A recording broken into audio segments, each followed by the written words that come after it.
Okay, I'd like to call the order of the Board of Public Works meeting of August 27th, 2013. First thing to do is to ask if anybody is taping this meeting other than LCAT. Seeing none. First thing on the agenda is to review and approve the minutes of the meeting that was held on August 13th, 2013. I'll make a motion to approve the minutes of the meeting held on August 13, 2013. Second motion. All in favor? Aye. Any opposed? Okay. Next is the 2013 street paving list. Well, once again, I gave you another copy of the single thing. However, it's been modified a little bit. The streets on the top portion of it that come to $263,827. And then what I've done is those shaded, those dark shaded amounts, I added them all together on the bottom there. In other words, it's $263,000 for those streets up above. Yep. And then it's another $10,500 for the purchase of catch basin for replacements. And then finally, $564,000 for Elm Street, bringing the total estimate to $839,000. What I did on Elm Street is what was decided at the last meeting.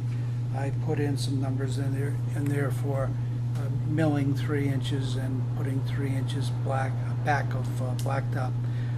What probably needs to be fine-tuned, as we go forward, is perhaps there should be a line item in here. We already got the columns like we did for Benton Drive, where where some milling took place, and we found once the milling was done, but down below we found some areas that could use further work. So as you remember, we milled down an extra 2 or 3 inches and put some binder mix in, and then went from there, which I believe. And I think that came out excellent. Yeah, yeah. And that gets a lot of traffic and someone will just run. Yeah, so this is just a very close ballpark, just to see where we are, based on what was discussed at the last 5 meetings.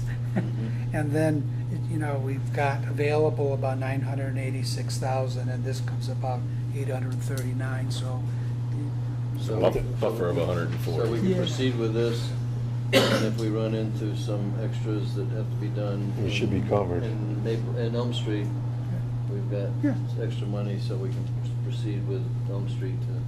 Yeah. I think that's a feasible plan. Say do it. All right, so we'll put out for bid this, I would say we could put it out to bid, and then we're definitely, we may go forward with my suggestion with some of the side streets, but not Elm Street. Save Elm Street for next spring. Spring, I agree. Right, Yeah, so, yeah, we'll get it out, we'll get it going, and we'll get it out then. Okay. all right, sounds great. good.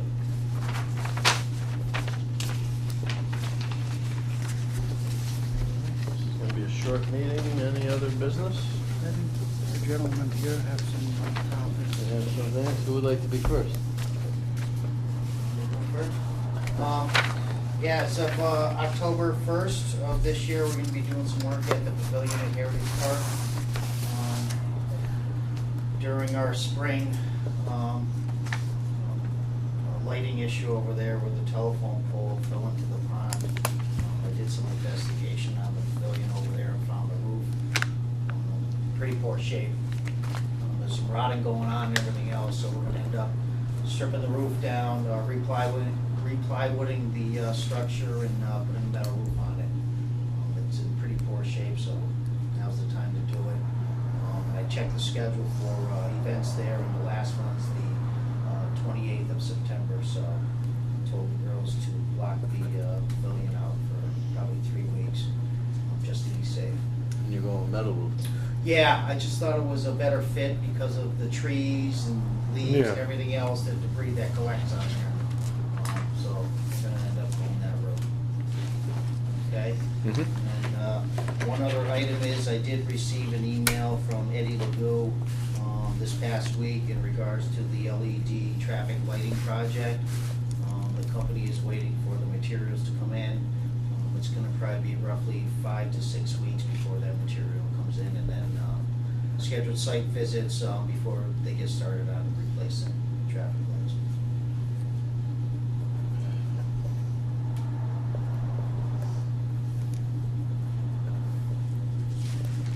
Is that gonna be through the whole town, or is that just? Yes, all the traffic lights, yes. So,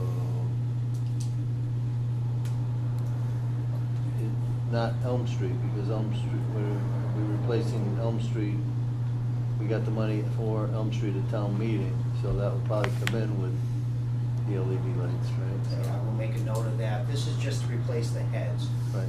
So I'll make a note of that to make Yeah, sure. no sense that- in doing it since we're changing it Right. out, Okay. so.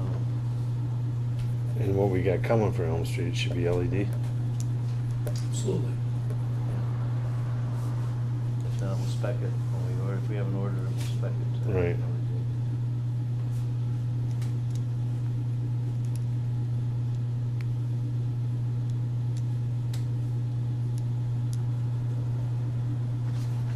Anything else? John? We've done considerable work at Middlebrook School as far as paving and keeping the playground area up to speed every year, almost in a rush. At in the springtime, plants open, schools, getting ready to go back in, and they had it paved and it came out beautiful. So that parking lot, which was in total disrepair for a long time, we did one half 2 years ago, and they finished it up on this side, and they came out very nice. Is that the one off of Porter? That's correct. That was a part of a capital appropriation a couple of years ago now. I think there was $33,000 appropriated, and that's where the funding came from. We did a change order to our last year's paving contract Good. to be paid separately from that. From that fund. Mr. Mayberry had asked about the sidewalk at the center by the new crosswalk lights, and that was all formed out. Concrete was poured, the sidewalks are in and paved along the edges. Looks good. We are a little bit behind on the start of the Savoy Water project, a week or so. But other than that, the sidewalk job at Parker Street's going well. Not as fast as we'd like it. Obviously, we want to get past that school entrance, and that's where we are right now. So we'll be in I good saw shape that, there. I drove down there yesterday. So we'll be in good shape there.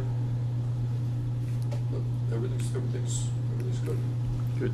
At the intersection on Maple Street where we put the crosswalk in for the lights and we put that little sidewalk in, do we have anything that we could put on the inside of the sidewalk to keep the cars? I watched all these trucks. We They do. come right out of Dunkin' Donuts and they drive right over the, Dan, we had originally planned on putting a berm along the edge of the road like is on Maple Street. That Right. sidewalk is coming in off of an exit of Dunkin' Donuts, so it's very low. It's got a very low profile. We would have had to build that up to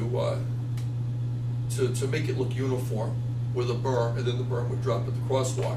Instead, we're gonna put I don't know if you've seen those solid oak rails that we have in some places around Yeah. town for guardrail. We're gonna put a few pieces of that in on the inside Right. of the crosswalk to stop them from doing that, so Yeah. they don't break the sidewalk. right. Yes. And that's what I was afraid of, they break that, because they've been used to doing it, just parking there and just pulling out and taking off and not using the Absolutely. designated curb And- cut and area. we have the material on hand to do that, so that should be done within the next week or so.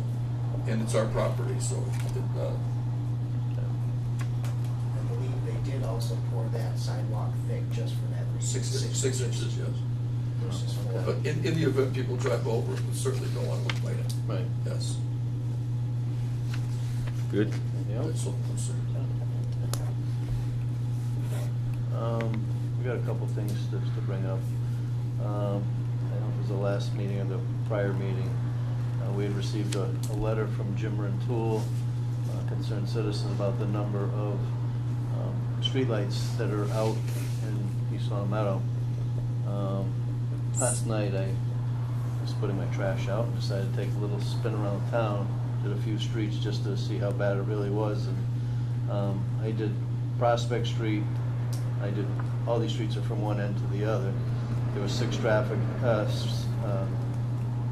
lights out, street lights out, 6 on Prospect, 3 on Summers, 3 on Chestnut, 2 on Maple. I'm going to put a request into the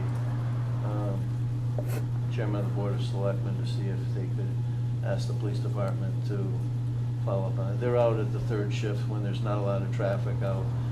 It's a matter of just identifying the street, and each one of these poles has about a 2-inch The pole number, yeah. pole number on there, and with their little lights on their cruisers that they could shine on there, they could easily just write it down. They're out at 3rd shift, and I'm gonna see if we can follow up on that, just to get those taken care of. The town is paying for those lights to National Grid, and whether they're working or not, we're paying the bill. Seems like it's a reasonable request. So, the other thing, I was watching the selectmen's meeting the other night, and they took a vote to have the fire chief's Crown Vic designated as surplus equipment because you got a replacement vehicle.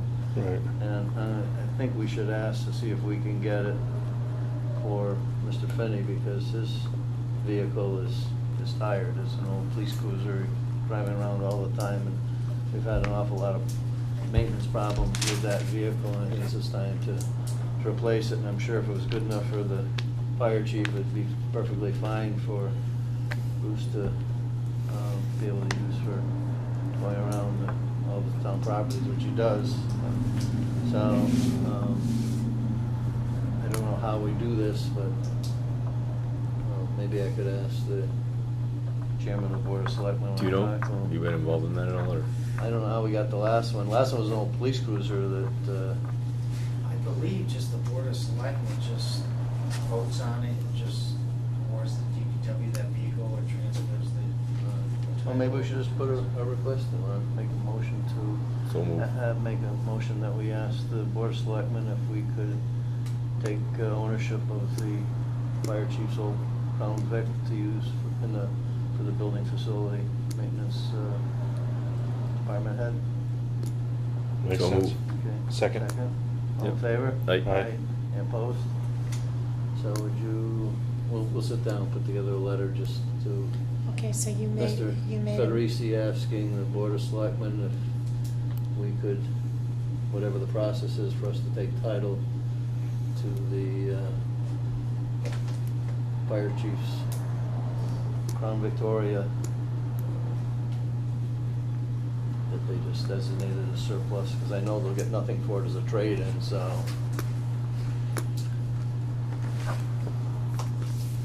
Okay, and Mr. Mayberry made the motion. Yep. Mr. Wilson second. Anything else? No? September 10th, does that work for anybody for the next meeting? It's 2 weeks from tonight. No. More. That might help with the LCAT, because at one point we went to a 3-week, and we seem to be on the same schedule as a lot of the other meetings, so if we got, 17th. if we got into the off week, it might help LCAT. 17th would help you? All right. What do you think? Does that work for you? Right. It's all good. Okay, so the next meeting will be September 17th, 5 o'clock at the service building. I'll entertain a motion to go into executive session, not to return to open session Make a motion to go into executive session, not to return for the purpose of personnel. for the purpose of personnel. Second motion. Needs a roll call vote. Mr. Mayberry? Aye. Mr. Wilson? Aye. Mr. Burek, aye. Motion passes.